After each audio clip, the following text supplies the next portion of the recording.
Keep chucking along in this Royal Rumble series, and now we get to the 2003 Royal Rumble. Not one of my favorite Rumble shows, I'll just say that up front. That tends to happen when you have what I feel is a so-so Rumble match.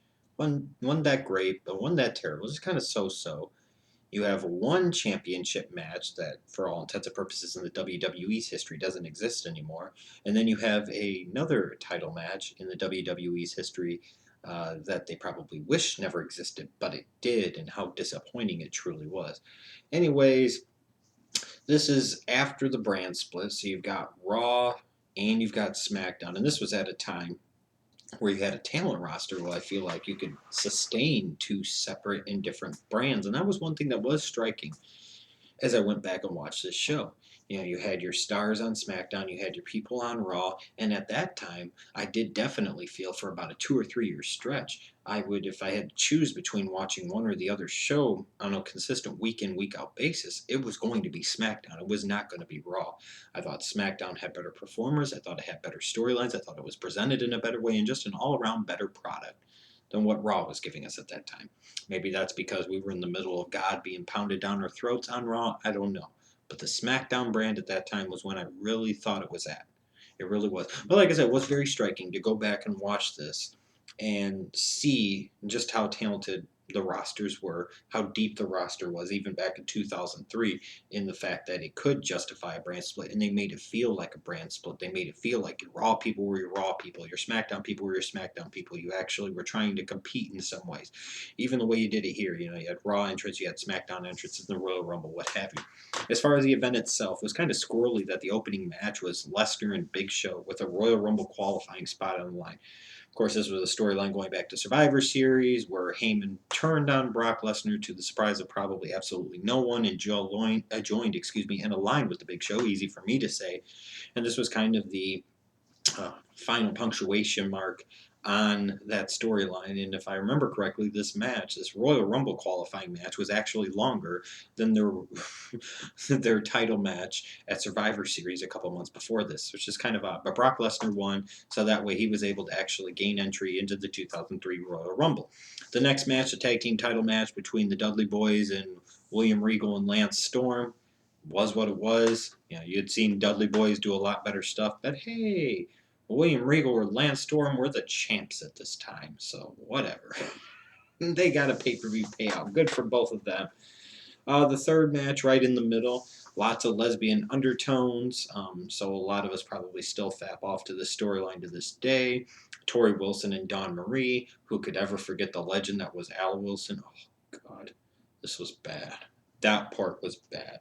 The build-up to this, though, ended up being really good, especially, Dawn Marie, Tori Wilson. I won't go any further than that. But the match was very short itself, which was fine. And because all the story leading up to it, these were not exactly two great performers in the ring. It didn't need to go 10 or 15 minutes. That would have been overkill. 3.5, 4 minutes, get in, tell the story you need to tell, get the fuck out of Dodge. And that's exactly what they did here. So I won't knock it too much. Tori Wilson beat Dawn Marie. And, you know, we kind of wish, some of us guys, that we had storylines with these type of lesbian, domineering, possessive overtones in professional wrestling still. And that's just a fact. And then we get to a legendary match, in my opinion, in the history of the WWE. And that's another thing, too, is I said this for a long time after the middle of 2002, when the WWE, you know, launched the whole campaign when they had to do the name change because of the World Wildlife Fund and that whole battle there in the court system for years. And when they said get the F out, in a lot of ways it felt like for me that it seemed like at times the company all did get the F out, but unfortunately that meant they got the fun out sometimes. That's the way it looked like for me. But Scott Steiner versus Triple H for the World Heavyweight Championship. Oh my God, where do I begin? The sad and shameful thing about this is when Steiner came back to WWE at Survivor Series 2002, it was a highlight of that great Survivor Series show. He got a monster pop in Madison Square Garden. You're like, man, this is fucking awesome. And the build up to this initial match at the Rumble between Scott Steiner and Triple H was fucking awesome. The build up to both matches I thought was incredibly awesome. The video packages going back and watching them were awesome as hell. Some of the best work I've seen out of the WWE over the past 10, 11 years. That shit got you hyped for the match. And then unfortunately, the match happened. And this was a train wreck. There was missed spots. There was poor communication. I don't know if it was Triple H not wanting to work with Steiner, Steiner not wanting to work with Triple H. They didn't want to work with each other. If their communication for Triple H was bad to Steiner, if Steiner's communication was bad with Triple H, I don't know if it was a poor job of planning the match beforehand, a poor job of discussing the match beforehand. I don't know. I just realized that it became one of the worst World Heavyweight or WWE Championship matches that you'll ever see on a Big Four WWE pay-per-view, and I stand behind that. And the match the next month sure as hell was no better, and what a shame that was. Because, like I said, this on paper looked like it had so much going for it. Scott Steiner was really over as a babyface. Triple H was being pounded down your throat as a fucking heel. You thought this was going to be a good program that maybe could even go all the way to WrestleMania, where maybe you'd even have Steiner win the damn belt beforehand and drop it back at Mania, or maybe win the damn belt at Mania. That's what I maybe felt at the time, foolishly so. But like I said, once the match happened, once I watched this Royal Rumble live and I saw this match happen, it really killed me for the rest of the night because I was so amped and excited for this match going into it and foolishly thought that this thing was going to be good or it was going to tell a good story or it was going to be a really good launching point for a nice program over the next couple of months for these guys.